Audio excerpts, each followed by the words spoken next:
नमस्कार, मैं पूजा बोस प्राथमिक विद्यालय जनकबाग कुल्लाखास में पदस्थापित हूँ। आज मैं आपके सामने हिंदी टीएलएम लेकर के आई हूँ और इस हिंदी टीएलएम में कक्षा 1 एवं 2 के लिए चित्र पठन और चित्रकथा कविता कहानी के माध्यम से मैं इसको दिखाने जा रही हूँ।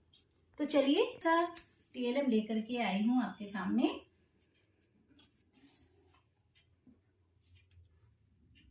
एक तरह से ये मेरी वर्ग कक्षा है जो मैंने बनाई है बच्चों को इंटरेस्टिंग कराने के लिए। तो हम जब बच्चे की शुरुआत करेंगे तो हम बच्चे को एक सॉक्स पपेट के द्वारा इसमें लेके आएंगे। ये मेरी वर्ग कक्षा है। हेलो बच्चों, क्या मेरे साथ सुबोपली का खेल खेलोगे? तो बच्चे बोलेंगे हाँ, क्योंकि बच्चों को इनसे बहुत लगाव होता है।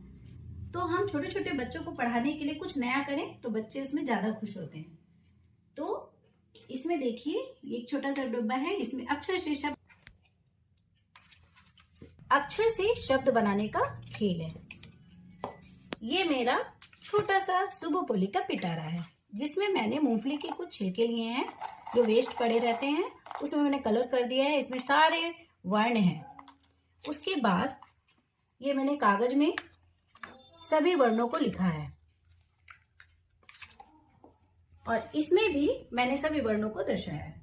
तो देखिए इस गेम को हम खेलेंगे कैसे। तो हम अपनी कक्षा में, अगर मेरी कक्षा में 45 बच्चे प्रेजेंट हैं तो मुझे 45 बच्चे को इस गेम में इंगेज करना है। तो मैं सभी बच्चों को एक साथ ये पर्ची दे दूंगी। उसके बाद मैं एक एक करके एक एक वर्ण को बोलूंगी। जैसे बच्चों ये देखो ये क्या है, तो मैं बोलूंगी 9।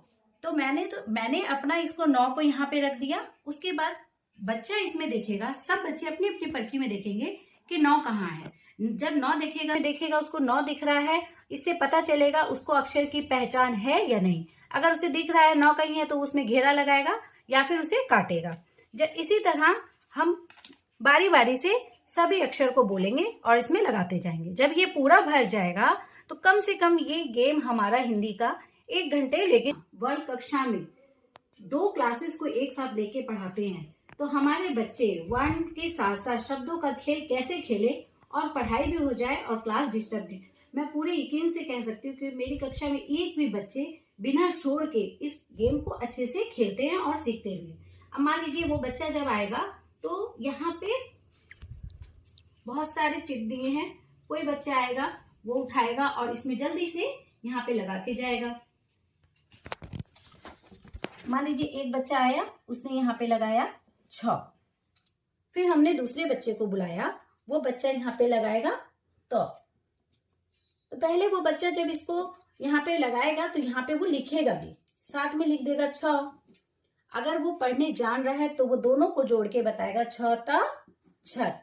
तो इस तरह बच्चा खेल के माध्यम से 2 अक्षर, 3 अक्षर, 4 अक्षर सभी अक्षरों को कर सकता है। यहाँ से बच्चे 2 अक्षर, 3 अक्षर, 4 अक्षर सभी अक्षरों को पढ़ सकता है, सभी शब्दों को बना बना के पढ़ सकता है।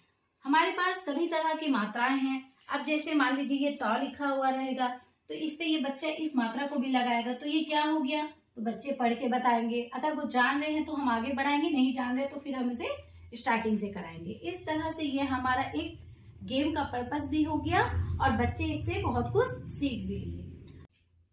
अब हम चलते हैं अपने चित्र पठन की ओर।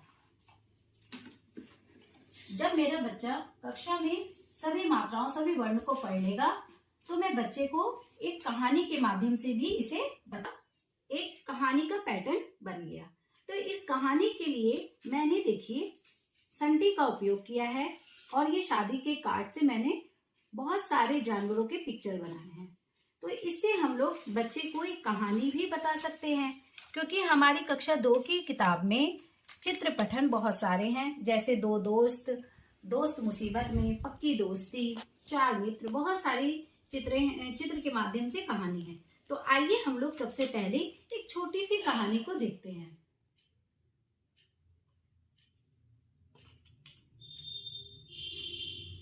एक समय की बात है, एक हाथी जंगल में अकेला घूम रहा था। उसे अपने दोस्त की तलाश थी, मगर उसे कोई दोस्त नजर नहीं आ रहा था। उसी बीच एक खरगोश आया। हाथी ने खरगोश से कहा, खरगोश भाई, क्या तुम मेरे दोस्त बनोगे? नहीं नहीं, मैं तुम्हारा दोस्त नहीं बन सकता, क्योंकि तुम इतने बड़े हो और मैं इतना छोटा। मैं तुम्हारा दोस्त नहीं बन सकता, मुझे माफ कर दो भाई। इस तरह बोल के खरगोश चले गया। फिर उसी बीच बेचारा हाथी फिर से परेशान हो गया और इधर उधर घूमने लगा। जंगल में फिर एक मेंढक आई। हाथी ने मेंढक से पूछा, मेंढक भाई, क्या तुम मेरे दोस्त बनोगे? मैं तुम्हारा दोस्त नहीं बन सकता, क्योंकि तुम इतने बड़े हो और मैं तो टर टर टर करता हूँ। क्या तुम मेरे साथ टर टर कर सकते हो? मैं नहीं बन सकता। ये बोल के वो चले जाता है। बेचारा हाथी अकेले परेशान बैठ जाता है। इसके बाद जंगल में एक बंदर आता है। बंदर भाई, क्या तुम मेरे दोस्त बनोगे? मैं क्यों बनूं तुम्हारा दोस्त? मैं क्यों बनूं? मैं तो उछलते रहता हूँ, मैं तो तुम्हारी पीठ पे भी बैठ सकता हूँ। क्या तुम उछल सकते हो मेरी तरह? मैं तुम्हारा दोस्त नहीं बन सकता। इस तरह बोल के बंदर भी चले जाता है। अब बेचारा हाथी अकेले परेशान हो जाता है और उसी बीच एक शेर आता है और सभी जानवर उससे डर जाते हैं।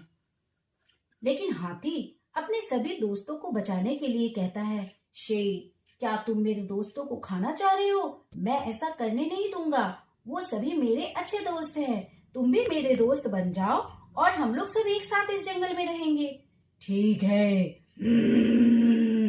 इस तरह बोलते हुए उसने अपने सभी दोस्तों की जान बचाई और सभी दोस्त उस जंगल में बहुत ही अच्छे से मस्ती करते हुए वहां पे रहने लगे। इस तरह से हम इस कहानी से ये सीख लेते हैं कि जब दोस्त मुसीबत में हो तो अपने दोस्त की रक्षा करनी चाहिए, ना कि उन्हें पीठ दिखा के भाग जाना चाहिए। धन्यवाद।